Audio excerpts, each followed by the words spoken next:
It was just after sunrise when the joggers spotted it. A worn-out suitcase, half buried in the sand where the Pacific Ocean kissed the Oregon shore. At first glance it looked like trash. Just another piece of someone's forgotten past washed up by the tide. But when the zipper broke and spilled open, what it revealed would haunt the small coastal town of Rockport forever. She was just a girl with dreams, until she vanished without a trace. And when they found her, stuffed in a suitcase, what unraveled was darker than anyone imagined. Before we dive into this chilling case, hit that subscribe button and turn on notifications. You won't want to miss what we uncover next. Inside the suitcase was the body of a girl. Folded unnaturally, frozen in silence. She had no ID. No phone. No missing persons report. No one even seemed to know she was gone. Her face was bruised. Her hands were tied. And pinned to the inside lining of the suitcase was something even more chilling. A sticky note with 3 words, handwritten in red ink. She was mine. Who was this girl? Who wanted her silenced, and why? This is not just the story of a murder. This is the story of a ghost who screamed louder in death than she ever could in life. And when her killer was finally unmasked, even seasoned detectives would admit, they never saw it coming. Rockport, Oregon. Population, just under 6,000. A sleepy coastal town known for its windswept cliffs, annual seafood festival and postcard-perfect sunsets. Everyone knows everyone here, or at least they think they do. It's the kind of place where doors are left unlocked, kids ride bikes until dusk, and the sheriff is on a first-name basis with the barista at the only cafe in town. Crime? Almost non-existent. Murders? Unheard of. Which is why the discovery of a corpse in a suitcase, on their pristine shore, felt like something torn from a crime novel. It wasn't just gruesome. It was wrong. Violently out of place. And no one knew how it could have happened here. At first she was only known as Jane Doe. Roughly 16 to 18 years old. Pale skin. Brunette hair. A small scar above her left eyebrow. She was dressed in faded jeans and a hoodie with the words, Wilderness Prep Academy, printed on the front. No wallet. No phone. No fingerprints in any database. But there was something familiar. One of the officers, Deputy Carla Reyes, couldn't shake the feeling that she'd seen that face before. Not in person. Online. Deputy Reyes, archival interview. I remember scrolling through missing posters late one night, kind of just out of habit. When I saw her face, it hit me in the stomach. I knew that girl. Not by name. But I'd seen her eyes. And just like that, Jane Doe got a name. Her name was Savannah Hale. She was 17. And she hadn't been reported missing by anyone. Not her parents. Not her school. Not even her friends. Because Savannah, for all intents and purposes, had already been erased. Savannah Hale had been gone for nearly 5 months, and no one had sounded the alarm.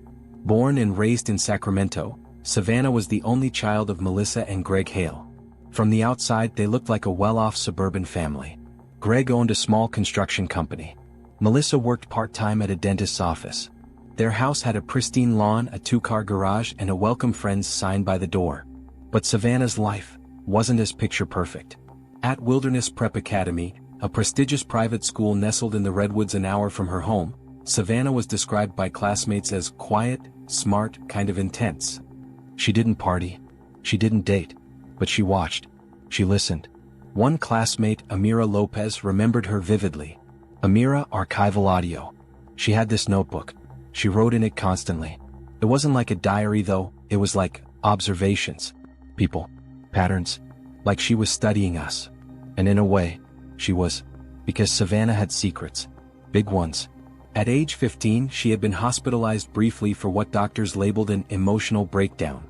But what Savannah described in her intake notes was more like a confession. She believed she was being watched. She said her parents weren't who they said they were. And she claimed more than once that someone was following her. At first, everyone chalked it up to paranoia. A sensitive girl. Too much pressure. Maybe even early onset psychosis. But then she vanished. No note. No packed bags. No online activity. She simply stopped showing up. And oddly enough, the school marked her withdrawal as parent-initiated. No police report. No Amber Alert.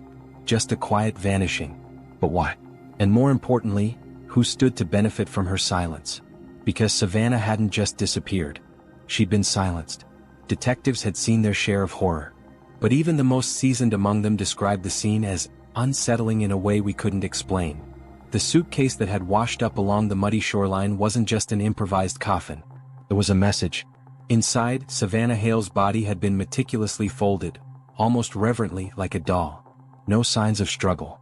No blood. Just silence.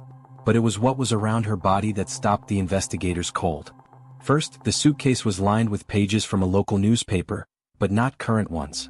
They were dated exactly 1 year before Savannah's disappearance. All from the same issue.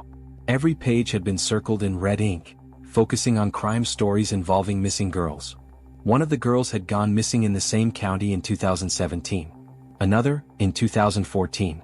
Each story had a number scribbled in the margin. 359. Investigators initially thought it might be some code. They brought in forensic linguists, psychologists, even the FBI. Second, wedged beneath Savannah's folded arms, was a small hand-sewn lavender sachet, the kind used to freshen drawers or closets. It seemed out of place. But it wasn't random. Tests confirmed the fabric had been dusted with chloroform residue, homemade. This wasn't someone who acted on impulse. This was planned. Practiced. Then came the detail that chilled everyone. A voice recorder, half melted from water damage, was discovered tucked into a corner seam of the suitcase. Recovered audio was corrupted, except for one faint, distorted clip that sent a wave of nausea through the room. Distorted voice whispering. "You said you wanted to be seen." That was it. But it changed everything. The suitcase was no longer just evidence. It was a stage. Someone was watching, recording, playing a role. And Savannah. She may not have been the first act. When a murder rocks a small town, people search for answers. But when a pattern begins to emerge, that's when fear becomes something deeper. It becomes a story, one that repeats itself with chilling precision. Following the bizarre contents of Savannah's suitcase, the investigative team did something desperate, something they should have done earlier. They opened up cold cases.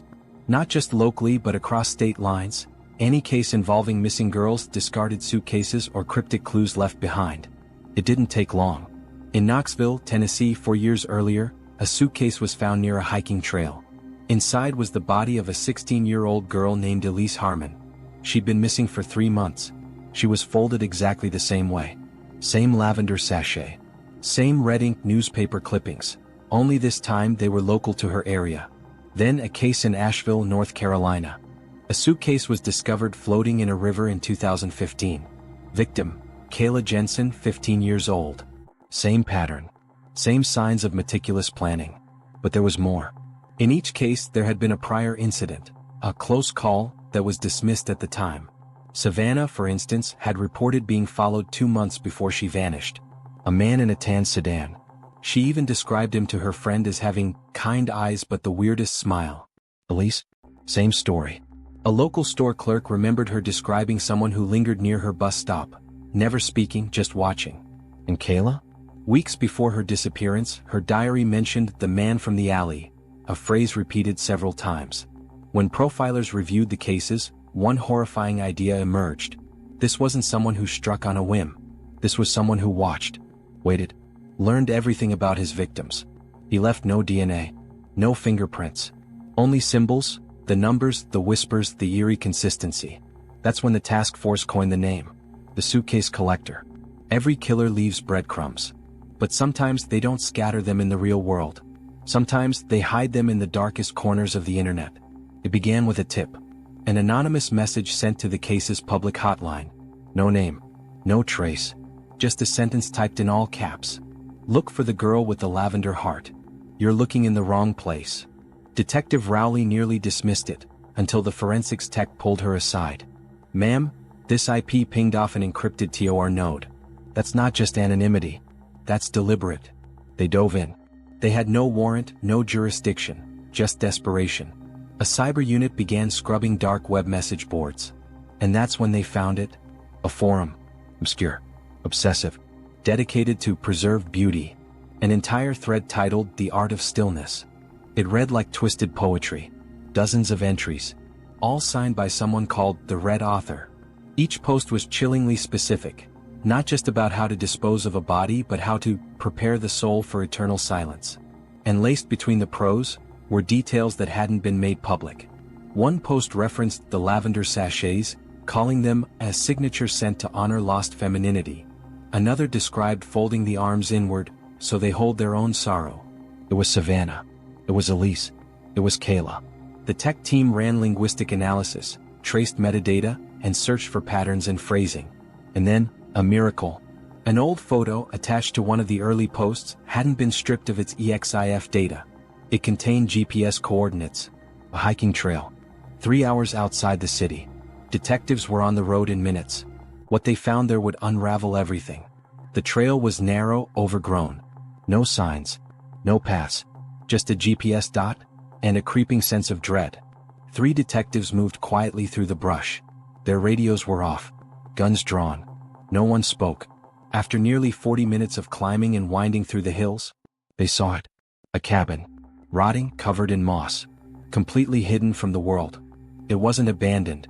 Smoke curled faintly from a metal pipe chimney.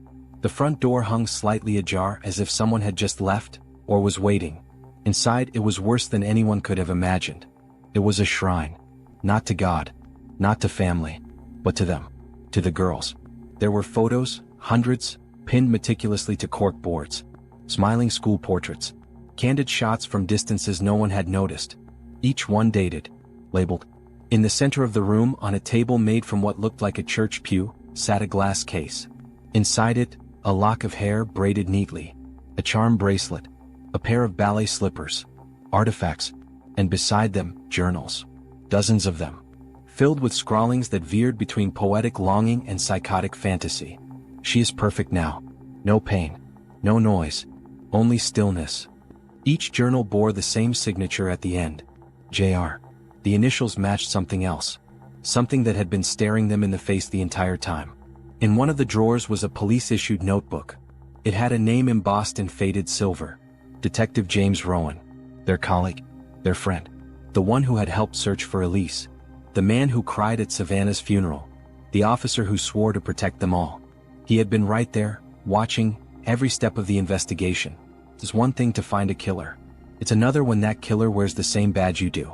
When the cabin was traced back to its owner, the pieces fell like dominoes. Property records. Utility bills. All led back to one man. Detective James Rowan. Rowan had been on the force for nearly 15 years. Respected. Trusted. He trained rookies. Led search teams. Even comforted grieving families. No one suspected he had a second life. A darker one. Happening in plain sight. The department was stunned. Half didn't believe it. The other half refused to admit it. But the evidence was undeniable. His fingerprints were all over the journals. His handwriting matched notes found at multiple abduction sites. In one entry he wrote, "They trust me with their daughters. They call me a hero. They never look twice." Warrants were issued within the hour. His apartment was raided. More photos, more trophies, more journals. And yet, James Rowan was gone. The morning the cabin was discovered, his squad car was found abandoned at a rest stop 2 states away. Inside was his badge, his uniform, and a note. "I did what the world never could. I made them immortal." The manhunt began immediately. Every officer on the East Coast had his face, his photo, his crimes. And yet, weeks passed. Then months. Nothing. He had vanished. He knew how investigations worked. He knew how to disappear. He vanished like smoke, leaving behind chaos, grief, and a city that would never sleep the same again. James Rowan became a phantom. He slipped through the cracks he once studied. No credit card usage. No digital footprint. No friends willing or brave enough to speak out. Even the FBI admitted it. He's not just hiding. He planned this. For years. The news cycle exploded. Every major outlet ran his story. America's most trusted cop, now its most wanted killer. He was always calm. Always composed, said his former partner. But now that I look back, maybe it was just practiced control, masking something else. As time dragged on, the department changed. Officers became suspicious of one another. The public stopped trusting the badge. Mothers refused to let their children near police. The city wore paranoia like a second skin. Rowan's victims, whose names once led candlelight vigils, were now mentioned with exhausted dread. Because with every passing week he remained free, people started to ask a darker question. What if he's still doing it? That's when the copycats began. Similar crimes popped up across state lines. Girls disappearing. Cryptic notes left behind. Always just enough to sow fear, but not enough to confirm if it was him. Some believed it was Rowan. Others thought he had died. But the truth? Nobody really knew. 3 years passed. The world moved on, but not everyone did. Detective Lorna Hayes never closed the file. Even after being reassigned, demoted, mocked, she held on to one truth. James Rowan hadn't vanished. He was hiding in plain sight. It was an anonymous tip that cracked it. A whispered voicemail, garbled and brief. "He's in New Mexico. Different name. Same eyes." The FBI moved fast. They traced a library card used under the name David Penn. A man with no digital history, but an eerie resemblance to James Rowan. Older, beard-grown, eyes just as piercing. The stakeout was quiet. A dusty RV park at the edge of nowhere. When agents moved in, he didn't run. He didn't speak. He just stared, like he'd been waiting. Inside his trailer was the horror. Dozens of case files. Photos of new victims. Clippings from newspapers around the country. But the worst? A wall. Pinned with dozens of Polaroids. Young women. Frightened. Bound. Some matched active missing persons cases. Others were never reported missing at all. Rowan was brought in. He refused a lawyer. He never denied who he was. He just said one thing. "I gave them peace. Before the world could break them." The trial was a media storm. He was convicted on 19 counts of murder. Investigators believe there are many more. Families cried. Cameras rolled. The nation watched, breathless, as the mask came off. But even now, some still wonder. How many times did he smile while shaking a mother's hand, knowing her daughter was already gone? He wore the badge. He swore to protect. And all the while, he hunted in the shadows. James Rowan didn't just betray justice. He became the nightmare it was meant to fight. And for every city, every station, every citizen who once believed the uniform was a shield, this case became a warning. Because sometimes, the monsters don't hide under your bed. They stand at your front door, wearing a smile and a badge. If this story left you stunned, you're not alone. There are more chilling cases where truth is far more terrifying than fiction. So if you crave justice, mystery, and the darkness that hides in plain sight, subscribe to Crime Cortex AI and turn on notifications. Because the next story might be even darker than this one, and you won't want to miss it.